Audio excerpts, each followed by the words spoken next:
Good morning, everybody. It's another wet Monday morning.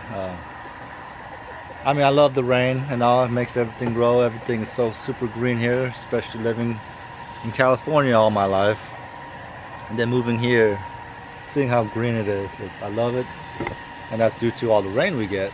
At the same time, I hate it. Because my chicken coop, my chicken run is just a mucky mess. And whenever it rains and it gets all mucky like that, you know, it kind of smells. I don't like that smell. So I'm gonna kind of do my best to keep the smell down. I'm gonna throw some straw out there. Change of plans with my chicken pantry. Instead of growing it out to where my chickens could go in and have a feast day, I think I'm just gonna make it that's where I harvest their grass. Will make it a lot easier for me to keep up with the green intake, you know, grass and all that other jazz. If I just harvest from here and not let the chickens in, I'll let the chickens in. I'm still working on protecting the things that I'm growing in here while at this stage. Like I said, if I let the chickens in here, they will just come in here and destroy everything I'm trying to create here. And it's already happened when I left the gate unlocked one day and the geese had pushed it open.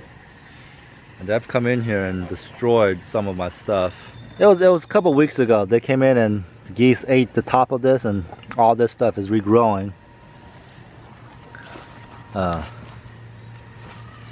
also came in and ate this one down, but it's slowly starting to recover. It's growing back, but I don't know if it's gonna actually make it. The chickens will come in here and scratch all the compost out of the way, and that exposing the roots, and that will kill plants also. And they also destroyed that one, and like I said, things are starting to grow back, but it's a bummer that, you know, a chicken, like I said, I don't know if you saw yesterday's video, there was a chicken in here, and see what they do with the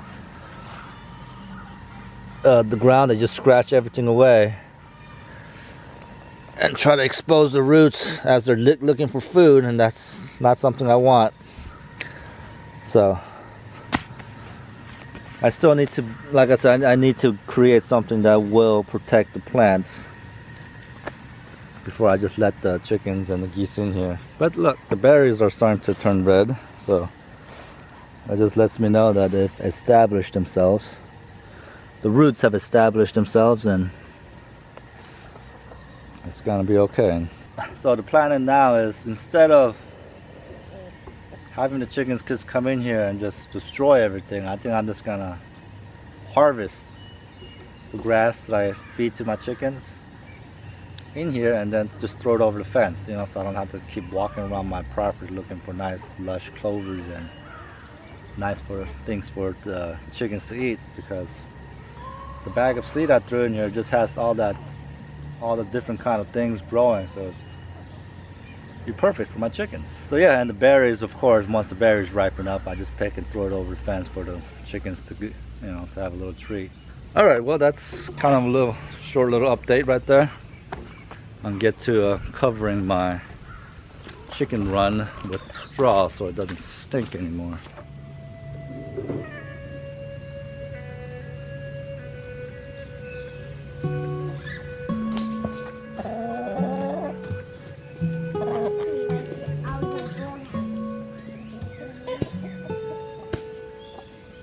Look at the mud.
I think if I was more financially situated, I'd probably spread like 4 or 5 bales in that run and just cover the whole ground, so I'm keeping it from this muckiness.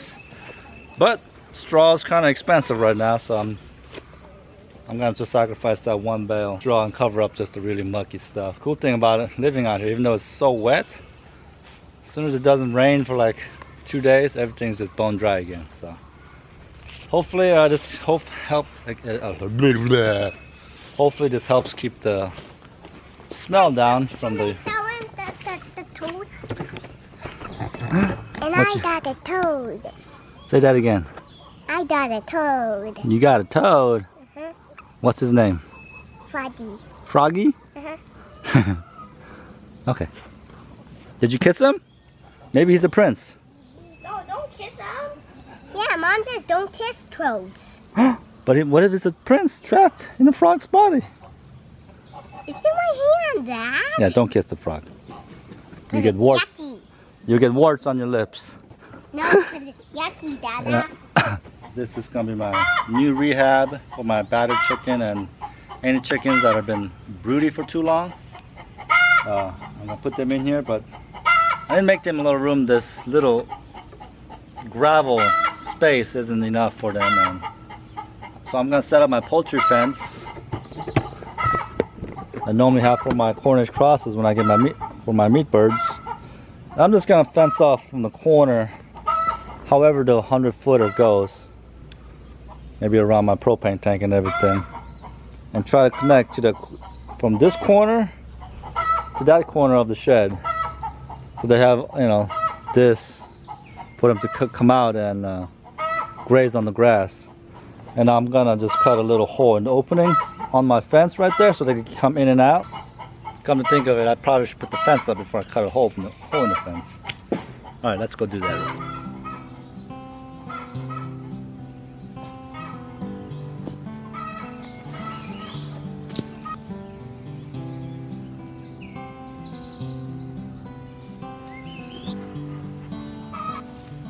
Well, that should be a pretty good area for the chickens to enjoy. It might be at the most like 8 or 9 chickens. So I think that'll be fine. And I doubt they're gonna be able to go through any of that. In fact, I'm not gonna electrify it.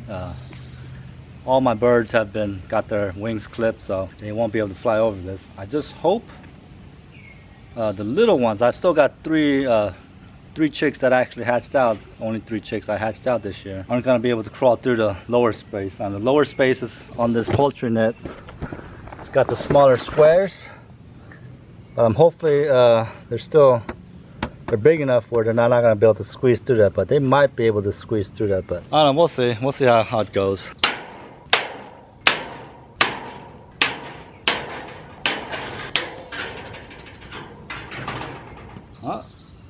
Hopefully they can see that. So that's just a little square right there.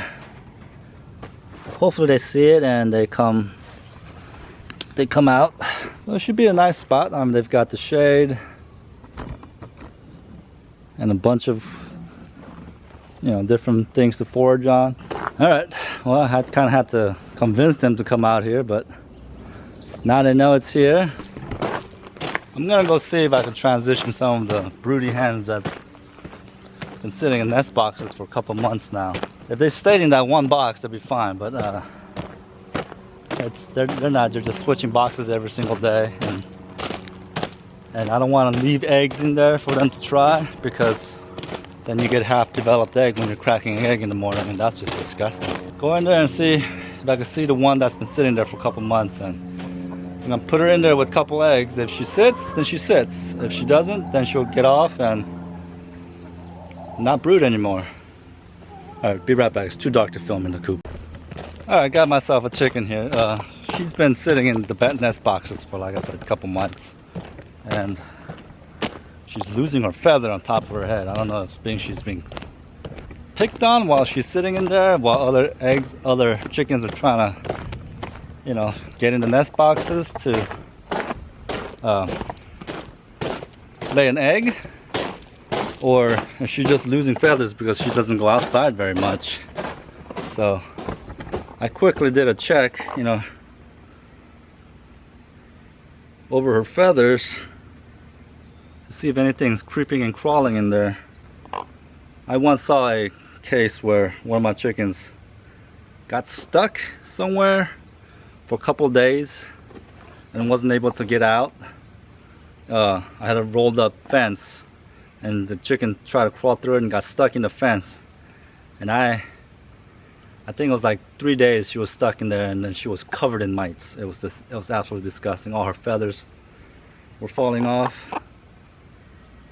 So I'm checking right now if that's her problem, because she's been sitting in that nest box for so long. But I do not see anything crawling in her feathers. So it just must be because the other chickens are pecking at her. Let me check her wings so she doesn't... Ooh. Yeah, I need to clip those wings before she goes in here. Alright, clipped her wings. And I put her in here. I'm gonna go get the day's eggs that's already in there and just put it in one of the nest boxes that's already in there. And if she decides to sit on them, then she will. I think this way she won't get distracted as much and won't be pushed off out of the boxes. I'm gonna put the eggs right here in this nest box. Hopefully, if she sees the eggs, either she's gonna sit and try to hatch these eggs out, or she's not going to. And if she's not sitting on it by the end of the day, I'll just collect these eggs. Nice little patch of eggs for her. Alright, my name is Sang. This is Growing Little Country Homestead. Thank you for watching, and I'll see you on the next one. Bye.